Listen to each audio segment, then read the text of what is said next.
El problema final es con el corazón encogido que tomo la pluma para escribir estas últimas palabras en las que registraré, por última vez, los singulares dotes que distinguían a mi amigo el señor Sherlock Holmes. De manera incoherente y, según lo siento profundamente, de modo totalmente insuficiente, he procurado dar cuenta de mis extrañas experiencias en su compañía, desde el azar que nos unió por primera vez en el período de estudio en Escarlata, hasta el momento de su intervención en el asunto del tratado naval, una intervención que tuvo, sin lugar a dudas, el efecto de evitar una seria complicación internacional. Mi intención había sido detenerme allí y no decir nada del hecho que ha creado un vacío en mi vida que el transcurso de 2 años ha hecho poco por llenar. Sin embargo, mi mano se ha visto forzada por las recientes cartas en las que el coronel James Moriarty defiende la memoria de su hermano, y no me queda otra que exponer los hechos al público tal como sucedieron. Solo yo conozco la verdad absoluta del asunto, y estoy convencido de que ha llegado el momento en que no sirve de nada suprimirla.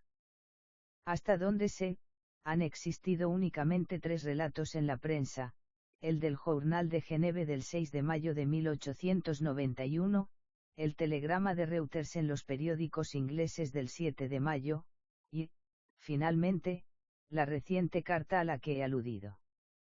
De estos, el primero y el segundo fueron extremadamente condensados, mientras que el último es, como demostraré a continuación, una absoluta perversión de los hechos. Me corresponde a mí relatar por primera vez lo que realmente tuvo lugar entre el profesor Moriarty y el señor Sherlock Holmes. Quizá recordéis que, tras mi matrimonio y mi posterior comienzo en la práctica privada, la relación tan íntima que existía entre Holmes y yo se fue modificando en cierta medida. Él aún venía de vez en cuando deseaba compañía en sus investigaciones, pero estas ocasiones se hicieron cada vez más raras, hasta que hallé que en el año 1890 solo conservaba registro de 3 casos.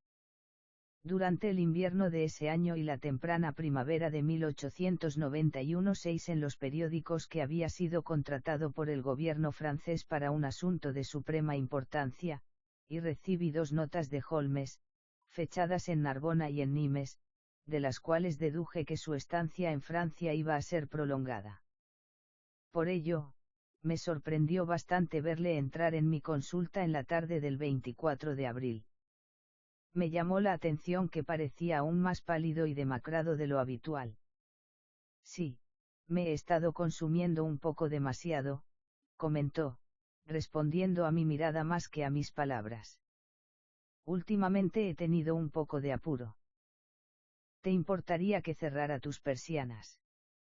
La única luz en la habitación provenía de la lámpara sobre la mesa en la que estaba leyendo.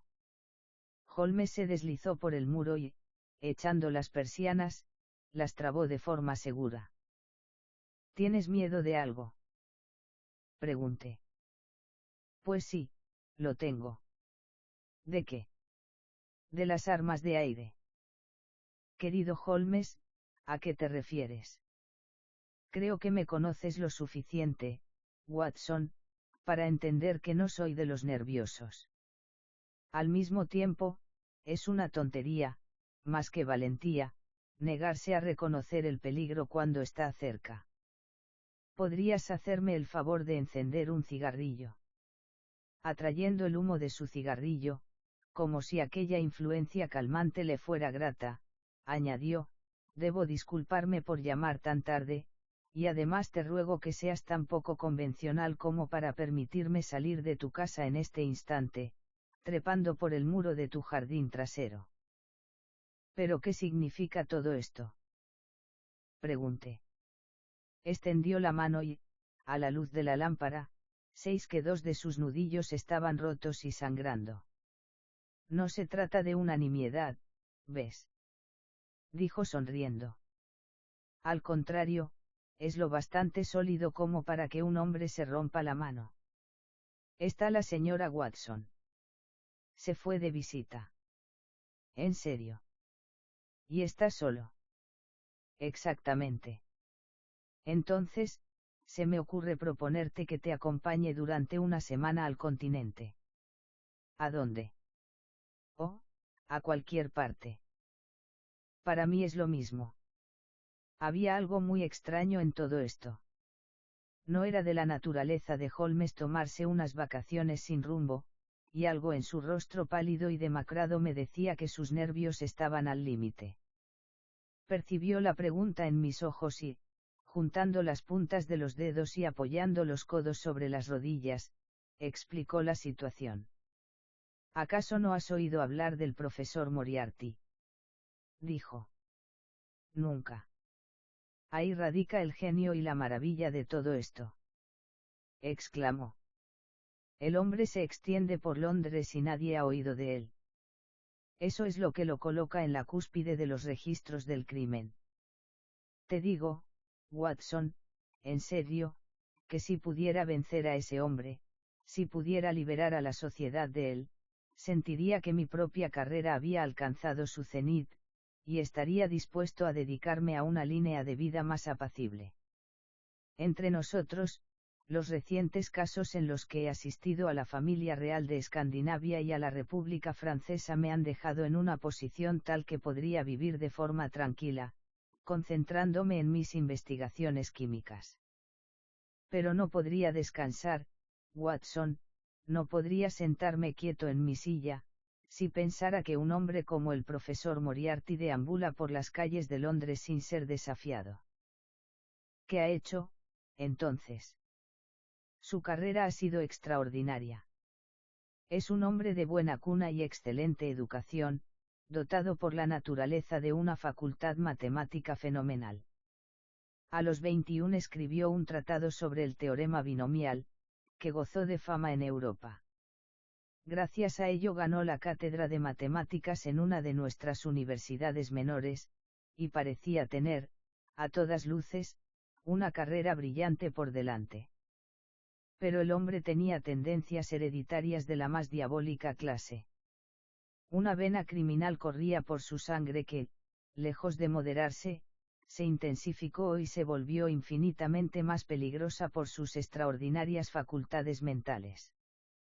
Rumores oscuros se reunían a su alrededor en la ciudad universitaria, y finalmente se vio obligado a renunciar a su cátedra y bajar a Londres, donde se instaló como entrenador militar. Eso es lo que se sabe en el mundo, pero lo que te estoy contando ahora es lo que he descubierto yo mismo. Como bien sabes, Watson, no hay nadie que conozca el mundo criminal superior de Londres tan bien como yo. Durante años he sido consciente de algún poder que se oculta tras el malhechor, alguna fuerza organizadora profunda que se interpone siempre en el camino de la ley y cubre con su escudo al delincuente.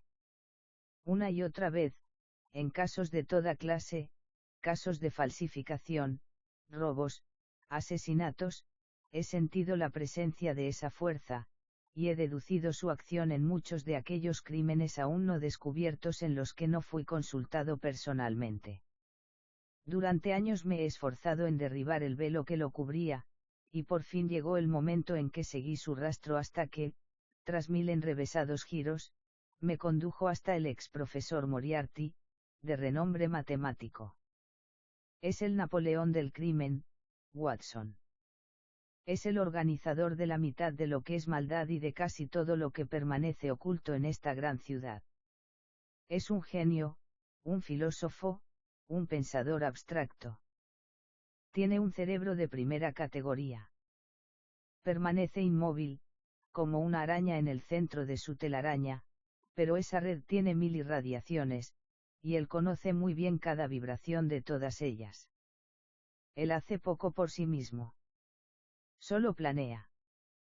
Pero sus agentes son numerosos y están espléndidamente organizados. Sea que haya un crimen por cometer, un documento que falsificar, diremos, una casa que registrar, un hombre que eliminar, se le pasa la palabra al profesor, se organiza el asunto y se ejecuta. El agente puede ser atrapado. En ese caso se encuentra dinero para su fianza o su defensa. Pero el poder central que utiliza al agente nunca es atrapado, ni siquiera sospechado. Esta era la organización que deduje, Watson, y a la que dediqué toda mi energía en exponer y desarticular. Pero el profesor estaba rodeado de resguardos tan astutamente ideados que, por más que yo quisiera, parecía imposible obtener pruebas que condenaran en un tribunal. Conoces mis capacidades, querido Watson, y sin embargo, al cabo de 3 meses tuve que confesar que al fin me había topado con un adversario que era mi igual intelectual. Mi horror ante sus crímenes se perdía en mi admiración por su habilidad.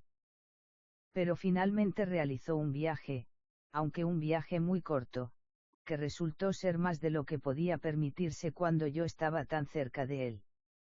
Se me presentó la ocasión, y a partir de ese momento fui tejiendo mi red a su alrededor hasta que ahora estaba a punto de cerrarse.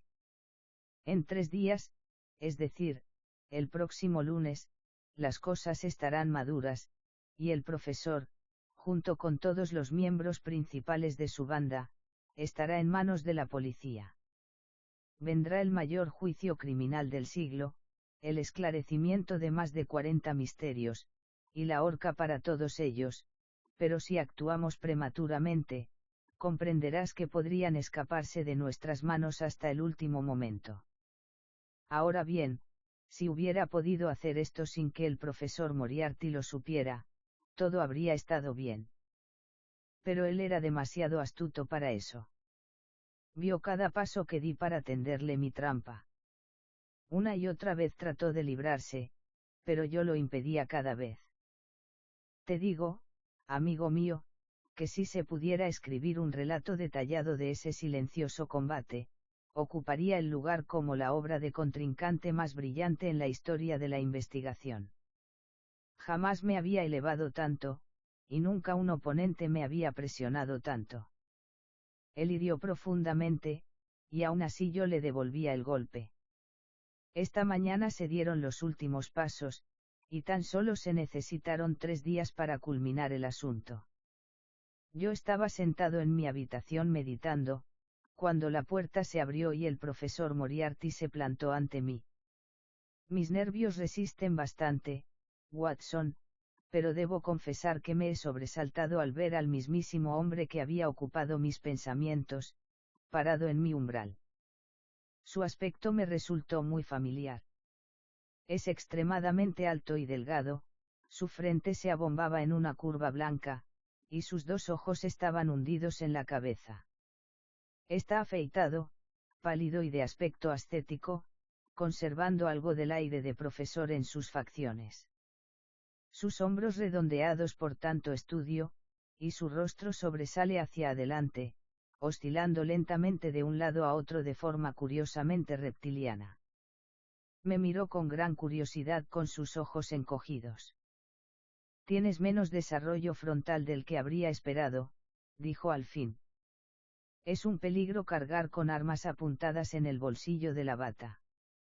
El hecho es que, al entrar, reconocí de inmediato el extremo peligro personal en el que me hallaba. La única escapatoria concebible para él consistía en silenciar mi lengua. En un instante, saqué el revólver del cajón y lo metí en el bolsillo, cubriéndolo con un paño. Ante su comentario, saqué el arma y la coloqué, amartillada, sobre la mesa. Él seguía sonriendo y parpadeando, pero había algo en sus ojos que me hizo sentir muy agradecido de tener el arma allí. Evidentemente no me conoces, dijo. Al contrario, respondí. Creo que es bastante obvio que sí. Toma asiento.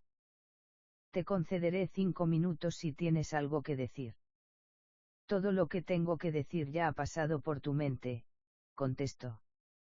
Quizá, entonces, mi respuesta ya ha pasado por la tuya, replicó. ¿Te mantienes firme? Absolutamente. Metió la mano en el bolsillo, y yo levanté la pistola de la mesa.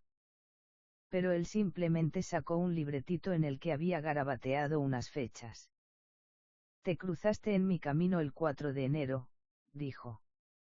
El día 23 me incordiaste, a mediados de febrero me causaste serios inconvenientes, a finales de marzo se vieron absolutamente truncados mis planes, y ahora, al cierre de abril, me encuentro en tal situación por tu constante persecución que estoy en peligro real de perder la libertad.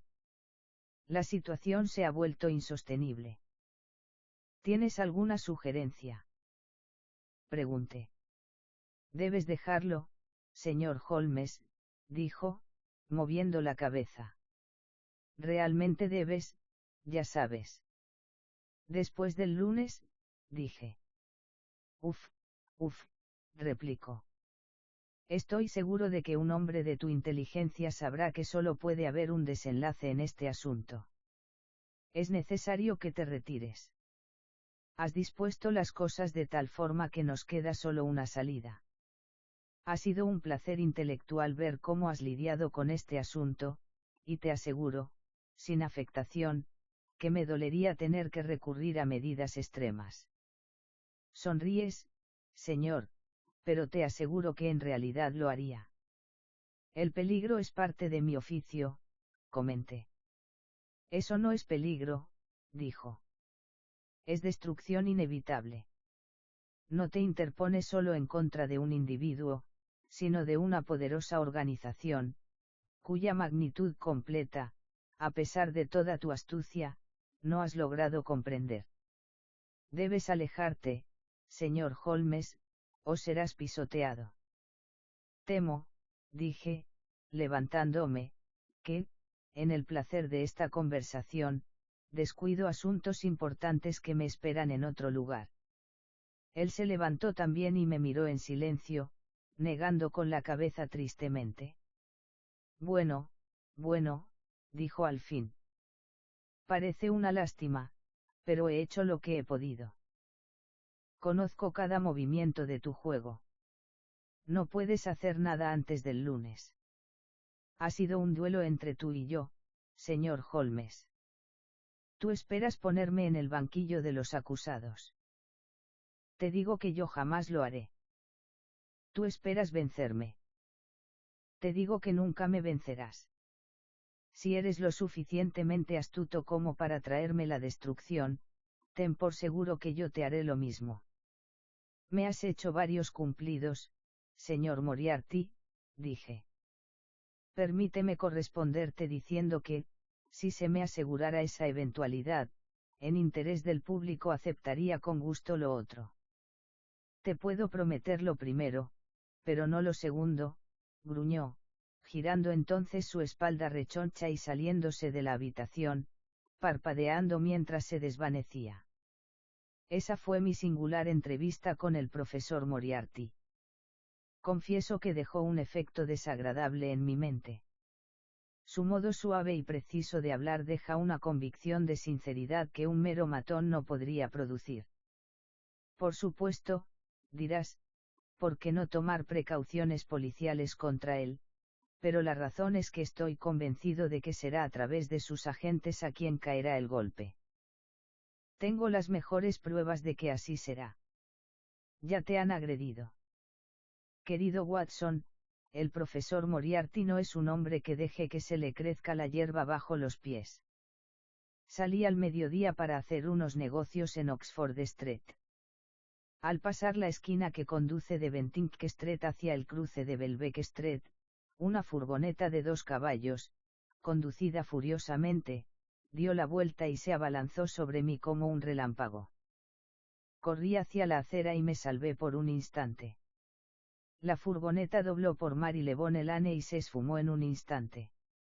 A partir de ahí me mantuve en la acera, Watson, pero al bajar por Vere Street, un ladrillo cayó desde el tejado de una de las casas y se hizo pedazos a mis pies. Llamé a la policía y mandaron examinar el lugar. Había tejas y ladrillos apilados en el tejado en previsión de unas reparaciones, y pretendían hacerme creer que el viento había derribado alguno de ellos. Por supuesto, yo sabía mejor, pero no pude probar nada. Tomé un taxi y llegué a los cuartos de mi hermano en Palmayou, donde pasé el día. Luego me dirigí hacia ti, y en mi camino fui atacado por un rudo con un garrote. Lo derribé, y la policía lo tiene detenido, pero te aseguro con total certeza que jamás se encontrará la menor conexión entre el caballero a quien he abofeteado con mis nudillos y el retirado entrenador matemático, que me atrevo a decir, estará resolviendo problemas en una pizarra a 10 millas de distancia. No te extrañes, Watson, de que mi primer acto al entrar en tus habitaciones haya sido cerrar tus persianas, y de que haya tenido que pedirte permiso para salir de la casa por una vía menos visible que la puerta principal. Siempre admiré el coraje de mi amigo, pero nunca tanto como ahora, mientras él repasaba tranquilamente una serie de incidentes que debieron haber combinado para conformar un día de horror. «¿Te quedarás a pasar la noche aquí?», dije. «No, amigo mío, podrías encontrarme un huésped peligroso. Tengo mis planes ya trazados, y todo saldrá bien. Los asuntos han avanzado tanto que pueden proceder sin mi ayuda hasta el arresto, aunque mi presencia es necesaria para una condena. Es obvio, por lo tanto, que no puedo hacer más que escapar durante los pocos días que quedan antes de que la policía tenga carta blanca para actuar. Me haría gran honor, pues, que me acompañaras al continente. La consulta está tranquila», dije, «y tengo un vecino muy colaborador. Me alegraría acompañarte. Y salir mañana por la mañana. Si es preciso». «Oh, sí, es muy necesario». «Entonces, estas son tus instrucciones, y te ruego, querido Watson, que las cumplas al pie de la letra, pues ahora juegas a dos manos conmigo contra el bribón más astuto y la organización criminal más poderosa de Europa. Escucha. Despacha cualquier equipaje que tengas a mano mediante un mensajero de confianza sin dirección, hacia Victoria, esta noche. Por la mañana, pide un hansom, indicando que tu hombre no debe ser ni el primero ni el segundo que se presente. Súbete a ese hansom y conduce hasta el extremo Strand del Later Arcade, entregándole al taxista la dirección en un papelito, con la solicitud de que no lo deseche.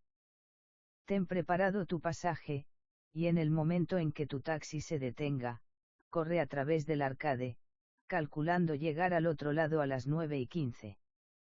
Allí encontrarás un pequeño coche furgón esperando junto a la acera, conducido por un tipo con un pesado abrigo negro cuyo cuello está rematado de rojo. Súbete a él, y llegarás a Victoria a tiempo para el expreso continental. ¿Dónde nos encontraremos? En la estación. El segundo vagón de primera clase desde el frente estará reservado para nosotros.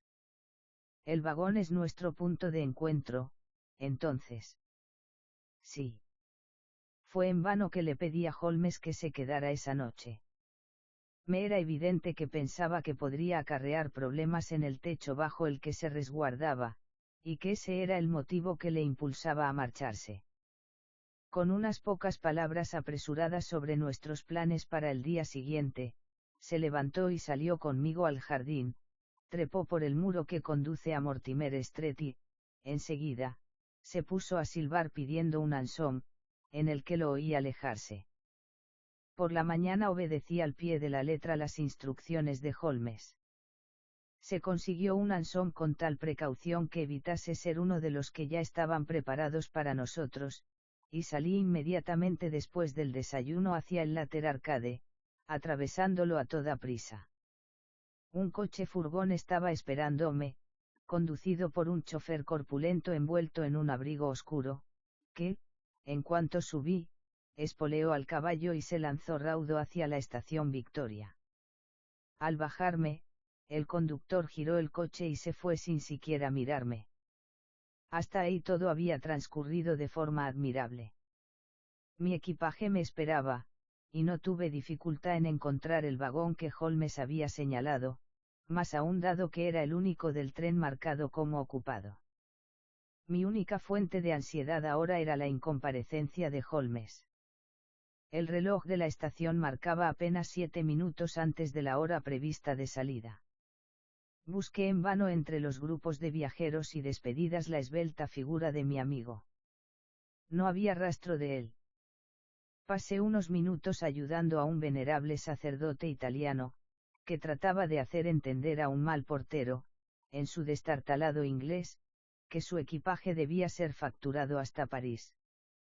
Luego, tras echar un último vistazo, regresé a mi vagón, donde descubrí que el portero, a pesar del billete, me había asignado como compañero de viaje a mi decrépito amigo italiano. Fue inútil explicarle que su presencia era una intromisión, ya que mi italiano era incluso más limitado que su inglés. Simplemente encogí los hombros con resignación y seguí esperando ansiosamente a mi amigo. Un escalofrío de miedo me recorrió, pensando que su ausencia podría significar que durante la noche había ocurrido algún percance. Ya se habían cerrado todas las puertas y sonado el silbato, cuando, querido Watson, dijo una voz, ni siquiera te has dignado a decir buenos días. Me volví, atónito. El anciano eclesiástico había girado el rostro hacia mí.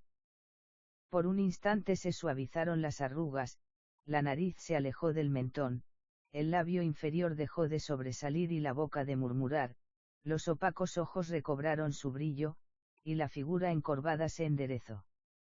Al siguiente instante, todo el cuerpo volvió a colapsar, y Holmes se había esfumado tan rápido como había aparecido. Dios mío. Exclamé, ¿cómo me has asustado? Todas las precauciones siguen siendo necesarias, susurró. Tengo razones para pensar que nos tienen en la mira. Ah, allí está el mismísimo Moriarty. El tren ya había comenzado a moverse mientras Holmes hablaba. Al mirar atrás, seis a un hombre alto abriéndose camino furiosamente entre la multitud, agitando la mano como si deseara detener el tren. Sin embargo, era demasiado tarde, pues íbamos ganando velocidad rápidamente, y en un instante ya habíamos dejado la estación. Con todas nuestras precauciones, ves que hemos cortado el hilo bastante justo, rió Holmes. Se levantó y, echándose el casco negro y el sombrero que habían formado su disfraz, los metió en una bolsa de mano. ¿Has visto el periódico de la mañana, Watson? Número, entonces no has visto lo de Baker Street. Baker Street. Anoche incendiaron nuestras habitaciones. No hubo mayores daños. Dios mío, Holmes. Esto es intolerable. Deben haber perdido por completo mi rastro tras el arresto de su matón. De lo contrario, no habrían imaginado que había regresado a mis cuartos. Evidentemente han tomado la precaución de vigilarte, y eso es lo que ha traído a Moriarty a Victoria. No habrás cometido alguna metedura de pata al venir. Hice exactamente lo que me aconsejaste. ¿Encontraste tu coche furgón? Sí, estaba esperándome. ¿Reconociste a tu cochero? Número, era mi hermano Mycroft.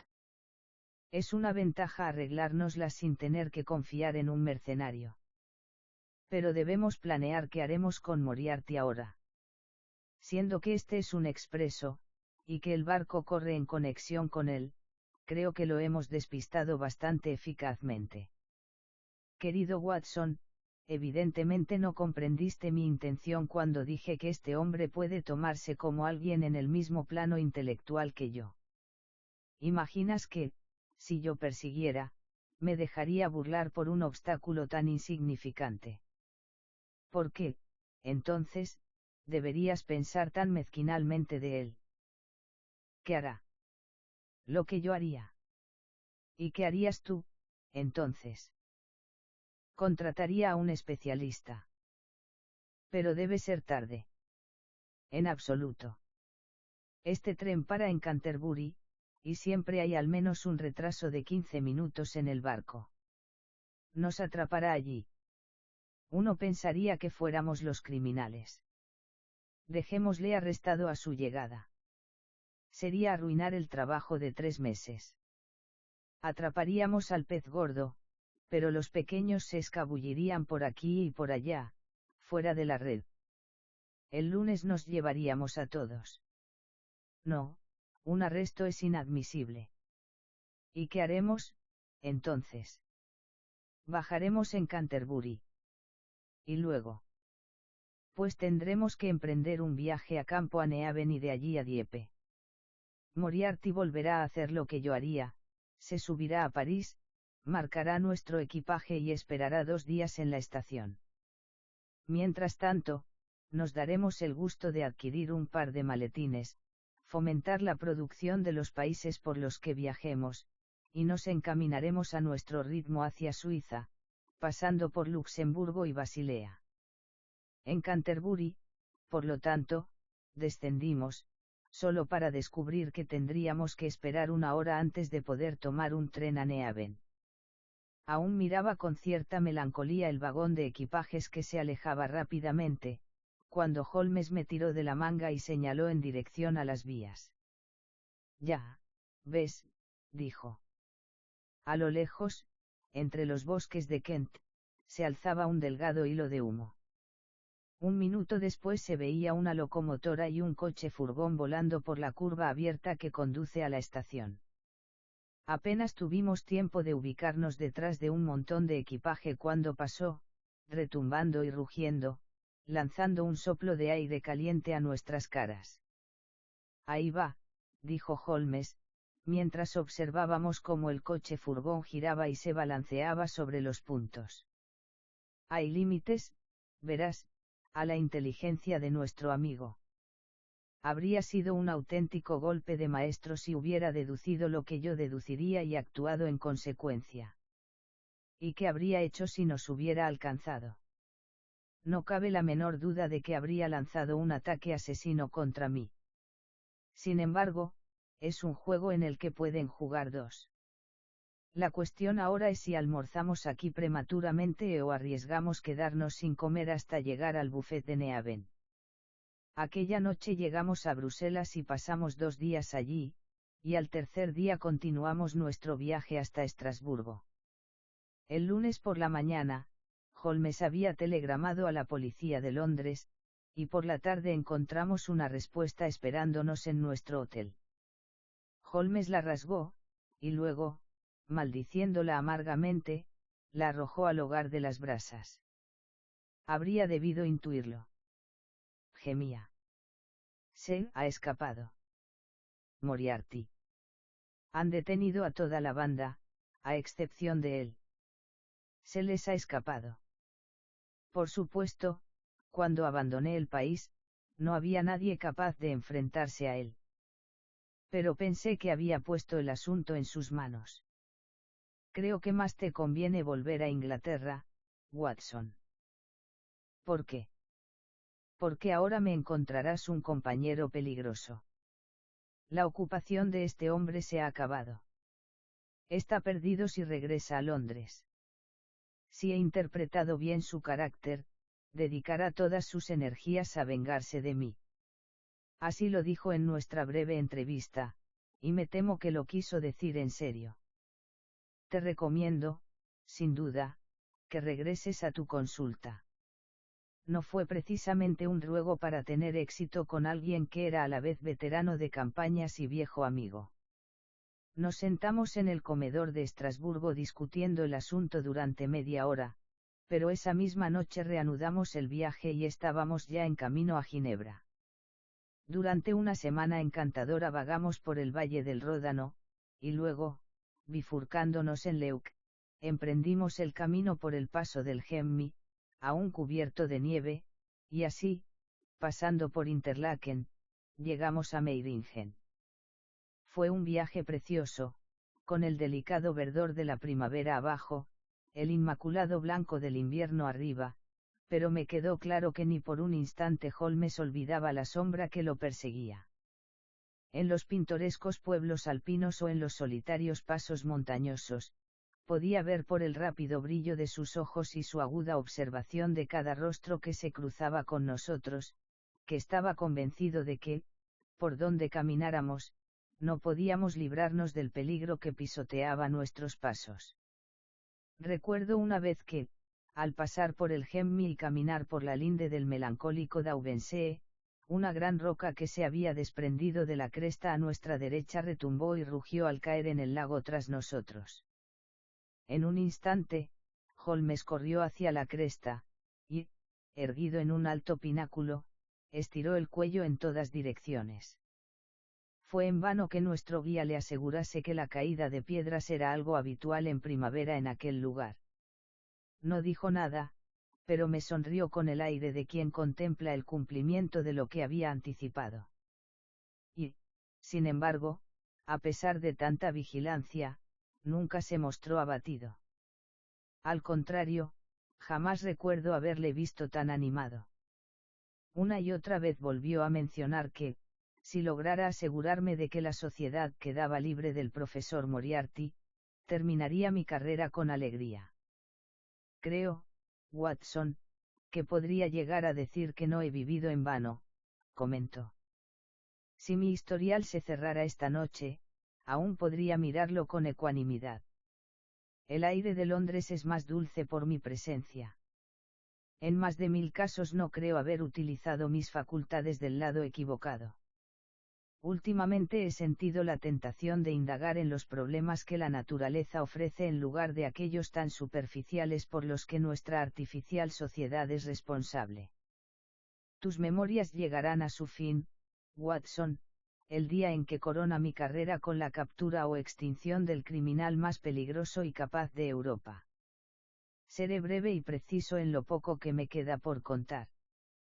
No es un tema sobre el que desee detenerme, y sin embargo, soy consciente de mi deber de no omitir ningún detalle. Fue el 3 de mayo cuando llegamos al pequeño pueblo de Meiringen, donde nos alojamos en el Englischerhof, entonces regentado por Peter Steyler el mayor.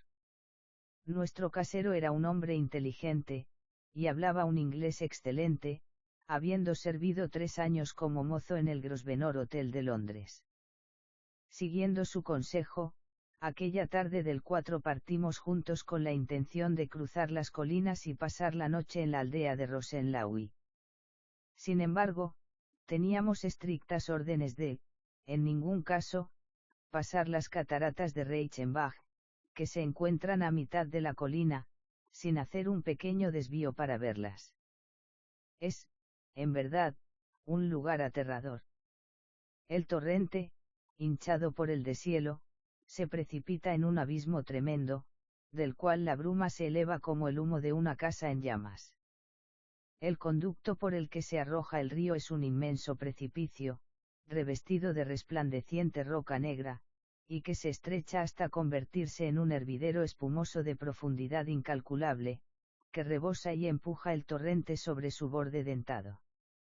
El largo chorro de agua verde que ruge sin cesar, y la espesa cortina de rocío que sisea hacia arriba eternamente, hacen que uno se sienta mareado con su constante torbellino y estrépito. Nos plantamos cerca del borde, asomándonos al destello del agua quebrada muy abajo contra las rocas negras, y escuchando el grito medio humano que surgía, retumbante, con la bruma, desde el abismo. El sendero ha sido cortado a mitad de la caída para ofrecer una vista completa, pero termina bruscamente, obligando al viajero a regresar por donde vino. Ya nos habíamos dado la vuelta para hacerlo, cuando vimos a un muchacho suizo correr por él, portando una carta en la mano. Llevaba el sello del hotel del que acabábamos de salir, y estaba dirigida a mí por el casero. Al parecer, pocos minutos después de nuestra partida, había llegado una dama inglesa en la última etapa de la consumpción. Se había pasado el invierno en Davos Place y se dirigía ahora a reunirse con sus amigas en Lucerna, cuando una repentina hemorragia la alcanzó. Se pensaba que difícilmente viviría unas horas más, pero le habría consolado enormemente ver a un médico inglés, y, si tan solo regresaba, etc. El buen Steyler me aseguró en un postdata que él mismo consideraría mi regreso como un gran favor, puesto que la dama se negaba rotundamente a ver a un médico suizo, y él no podía evitar sentir que incurría en una gran responsabilidad. La súplica era imposible de ignorar. Resultaba impensable rechazar la petición de una compatriota moribunda en tierra extraña. Sin embargo, tenía mis escrúpulos acerca de dejar a Holmes. Finalmente se acordó que él se quedaría con el joven mensajero suizo como guía y compañero mientras yo volvía a Meiringen. Mi amigo se quedaría un rato en las cataratas, dijo, y luego descendería despacio la colina hasta Rosenlaui, donde me encontraría con él por la tarde. Al alejarme, seis a Holmes, recostado contra una roca y con los brazos cruzados, mirando fijamente el torrente de las aguas. Esa fue la última vez que llegué a verle en este mundo. Cuando estuve cerca del final del descenso, miré hacia atrás. Desde esa posición era imposible ver la caída, pero pude distinguir el sendero curvo que serpentea por el hombro de la colina y conduce hasta ella. A lo largo de ese camino, recuerdo que un hombre caminaba muy raudo. Pude ver claramente su silueta negra perfilada contra el verdor de fondo. Lo observé, así como la energía con la que caminaba, pero pronto se desvaneció de mi mente mientras me apresuraba en mi encargo. Puede que haya pasado poco más de una hora antes de que llegara a Meiringen. El viejo Steyler me esperaba en el umbral de su hotel. Bueno, dije, apresurándome, espero que ella no esté peor. Una mirada de sorpresa cruzó su rostro, y al primer temblor de sus cejas, mi corazón se volvió plomo en el pecho. ¿Tú no escribiste esto?, exclamé, sacando la carta de mi bolsillo. No hay ninguna enferma inglesa en el hotel. Por supuesto que no, exclamó. Pero, lleva el sello del hotel. Ja, debió haber sido escrito por ese inglés alto que entró después de que te fueras. Dijo, pero yo no esperé explicaciones del casero.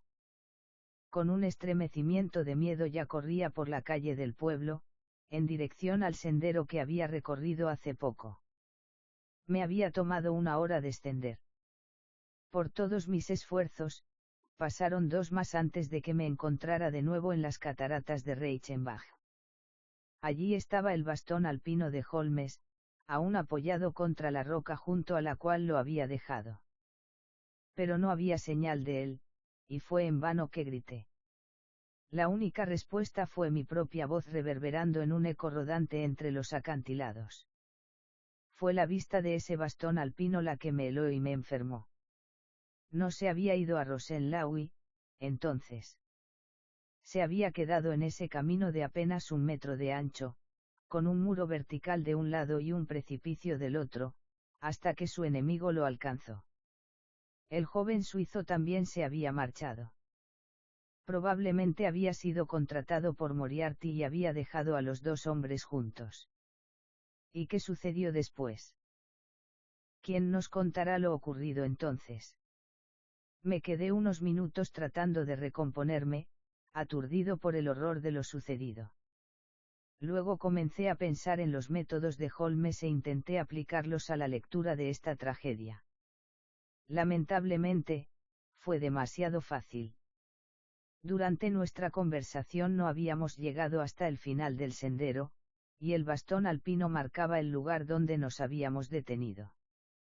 El suelo, de tonalidad oscura, se mantiene eternamente blando por el incesante rocío, y un ave dejaría su huella en él. 2 hileras de pisadas se marcaban claramente a lo largo del extremo más lejano del sendero, ambas alejándose de mí. No había ninguna que regresara. A pocos metros del final, la tierra estaba transformada en un parche de barro, y las ramas y helechos que bordeaban el precipicio estaban destrozados y desaliñados. Me eché sobre mi rostro y me asomé, mientras el rocío surgía a mi alrededor. Se había oscurecido desde que me fui, y ahora apenas podía ver aquí y allá el brillo de la humedad en las paredes negras, y a lo lejos, al final del abismo, el destello del agua rota. Grité, pero lo único que se devolvió a mis oídos fue el mismo grito medio humano de la catarata. Pero estaba destinado que, al fin, recibiera una última despedida de mi amigo y camarada. He dicho que el bastón alpino había quedado apoyado contra una roca que sobresalía en el sendero. Desde lo alto de aquella peña, algo brillante llamó mi atención, y al levantar la mano, descubrí que provenía del plateado estuche de cigarrillos que solía llevar. Al recogerlo, un pequeño cuadrado de papel, sobre el que había reposado, se dejó caer flotando hasta el suelo. Al desplegarlo, encontré que consistía en 3 páginas arrancadas de su cuaderno y dirigidas a mí. Era característico del hombre que la dirección fuese precisa y la letra tan firme y clara, como si hubiese sido escrita en su estudio. Querido Watson, decía, escribo estas pocas líneas por cortesía del señor Moriarty, quien aguarda mi conveniencia para la discusión final de aquellas cuestiones que nos separan. Me ha ofrecido un esbozo de los métodos mediante los cuales evadió a la policía inglesa y se mantuvo informado de nuestros movimientos. Sin duda, confirman la altísima opinión que tenía de sus capacidades.